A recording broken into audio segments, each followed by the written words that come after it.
Este día envía al Senado de la República la iniciativa de reforma energética. Esta reforma representa una de las más grandes oportunidades para México de los últimos años. Se piensan hacer cambios constitucionales. Piensan cambiar el artículo 27 y el artículo 28 de la Constitución. Para darle continuidad a un proceso prácticamente de saqueo, desmantelamiento y privatización de la industria petrolera. Y por lo tanto, esto implica que la renta petrolera, que ha sido la columna vertebral del país, va a ser compartida con la iniciativa privada. Y eso va a tener un impacto directamente en el empeoramiento de las condiciones de vida de la población. En concreto, buena parte, por ejemplo, que se obtiene de esa renta petrolera es para precisamente gasto social. 40% del presupuesto nacional es de Pemex. Hay gente que dice, no me da nada el petróleo. 40%, una de cada 3 escuelas, uno de cada 3 hospitales, una de cada 3 carreteras fueron hechas con dinero del petróleo. El golpe a la economía nacional es tan severo que el gobierno tiene pensado hacer una reforma hacendaria para subsanar, para reponer el dinero perdido con la renta petrolera. Y lo que implica, y esto implica que el gobierno piensa subir el IVA en medicinas y alimentos. En su momento, el presidente Lázaro Cárdenas afirmó que el artículo 27 no implicaba que la nación abandonara la posibilidad de admitir la colaboración de la iniciativa privada. Ese artículo 27 en 1940 es una cosa y el que se propone ahora es otra. Es casi para abdicar de lo que el general Cárdenas había propuesto y conseguido entre 1938 y 40. Precisamente Cárdenas rescató la industria petrolera de manos de empresas privadas, sobre todo transnacionales, que no solamente acaparaban la ganancia de este recurso estratégico, sino además tenían sometida a nivel político a la mayoría de las instituciones públicas. Se les corrió porque no dieron un aumento salarial a los trabajadores petroleros mexicanos, desacatando un fallo de la Corte, y hoy nos dice Peña Nieto que las trae para salvarnos. Eso es una barbaridad, es un despropósito. Les informo que la reforma que hoy he enviado al Senado retoma palabra por palabra el texto del artículo 27 constitucional del presidente Cárdenas. El insistir en que se está siguiendo el guión palabra por palabra del presidente Lázaro Cárdenas es un tanto absurdo. Es en realidad una mentira con la verdad. Sí, en efecto, sí son sus palabras, pero es otro contexto. Cuando Cárdenas lanza la expropiación petrolera, permite la coinversión, permite los contratos con el sector privado.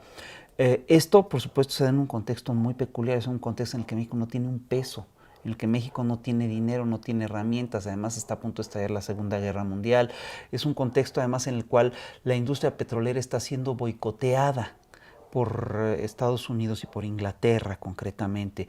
Y es un momento en el que México carece totalmente de tecnología. Entonces, obviamente, en ese primer momento, México necesita este tipo de inversiones, pero ya no estamos en esa situación. ¿Por qué vamos a asociarnos en algo que somos exitosos, que somos productivos, que somos eficientes y que somos de primer mundo? A pesar de la corrupción del sindicato, Pemex produce 2,5 millones de barriles al día. A pesar de la corrupción del gobierno, que es superior al sindicato, Pemex aporta 69,600 millones de dólares en ganancias. A pesar del saqueo del crimen organizado de ductos y de oleoductos, Pemex sigue siendo la empresa número 2 de América Latina y la primerísima de México. ¿Por qué vamos a entregar esa riqueza a las transnacionales del petróleo que ya estuvieron aquí saqueando a la nación? Vamos a cambiar el artículo 27, pero no voy a referirme para nada a Romero de Champs. No voy a ni con el pétalo de una rosa voy a tocar en mi discurso un tema que todos los mexicanos que más o menos nos interesamos en el petróleo estamos en conocimiento. Quiere decir que no hay la voluntad de atacar la corrupción. Pemex no se vende ni se privatiza. Pemex se fortalece y moderniza. Nada más que vamos a dejar para que otros lo exploten y le ganen, y la renta petrolera se reparta entre los extranjeros que saben y pueden y tienen el capital y nosotros que no sabemos, no podemos y ya se nos fue el tren hace mucho tiempo. Valiente proyecto de México en el siglo XXI. Esto es, sin lugar a dudas, una privatización, a pesar de lo que dice la propaganda oficial. Si aprovechamos esta gran oportunidad, se crearán cientos de miles de nuevos empleos y con mejores salarios. Necesitamos creación de empleos, sí, pero ¿es privatizando la energía o modificando todas las reglas del modelo económico que tenemos? Esos 10 puntos que maneja Peña Nieto son los mismos que nos dijo Carlos Salinas de Gortari para privatizar todas las empresas públicas y nada de eso mejoró. Desde entonces tenemos un continuo empeoramiento de las condiciones de vida de la población y un nulo crecimiento en la economía. Cuando México funcionaba con las lógicas del estado de bienestar, la economía mexicana creció a un ritmo del 6%. En la era neoliberal crece a ritmos verdaderos, 6% anual. En la era neoliberal ha crecido a ritmos verdaderamente irrisorios. Si llevamos a cabo esta reforma, bajará el precio de la luz y del gas. Mira, son increíbles. Cada vez que hacen una privatización, cada vez que emprenden una privatización, nos prometen que va a bajar el precio de la luz y el gas. En otras privatizaciones se nos ha prometido más o menos lo mismo, que con la intervención de la empresa privada, su lógica, su eficiencia, etcétera, pues sería enormemente benéfico para el consumidor. Dime tú si eso ha ocurrido. Nos prometieron que la telefonía mexicana iba a bajar con la privatización. Pagamos una de las telefonías más caras del planeta. De hecho, hoy los altos costos de la energía eléctrica, por ejemplo, aquí en el centro del país, desde que desapareció Luz y Fuerza del Centro, que era el mismo argumento también que el pasado gobierno decía, han aumentado, precisamente porque están en manos privadas.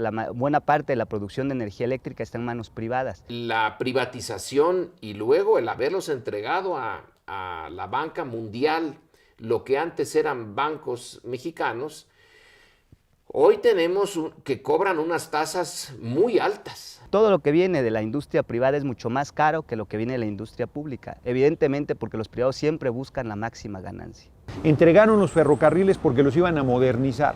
Son tan modernos que son invisibles. No existe el ferrocarril de pasajeros en el país. La reforma energética que he presentado permitirá al Estado mexicano contratar a particulares cuando así convenga al interés nacional. Él cree que los mexicanos somos él y su grupo de interés y los grupos que controlan el poder legislativo y el poder ejecutivo. Esos no somos los mexicanos somos la mayoría de la población que vive en condiciones terribles y que no queremos que se nos quite un recurso estratégico. Permitirá al Estado mexicano contratar a particulares. Tú tenías un contrato riesgo con una empresa norteamericana y la embajada norteamericana todo el tiempo intervenía en las acciones del gobierno de México, sobre todo en el sector petrolero, y eso obviamente terminó por convertirse en un conflicto de intereses muy serio. A México no le convienen esos contratos. Posibilidad de admitir la colaboración de la iniciativa privada. Si la empresa privada quiere entrarle al petróleo es porque el petróleo debe de tener, bueno, pues de perogrullo, debe de tener un potencial muy interesante porque quieren entrar. Entonces, ¿por qué no nosotros somos los que usamos ese potencial tan interesante para conseguir recursos? ¿Por qué tenemos que dárselo a Shell, a Exxon, a otras empresas? El Pacto por México ha generado el clima positivo de diálogo, entendimiento y acuerdo político que esperaban los mexicanos. El Pacto por México es un pacto anticonstitucional y es una conjura contra la nación. Primero, porque no tienen facultades para hacer lo que vienen realizando. El artículo 27 no lo deben tocar. Y este Congreso es un Congreso que tiene la legitimidad suficiente para promover una reforma constitucional de fondo.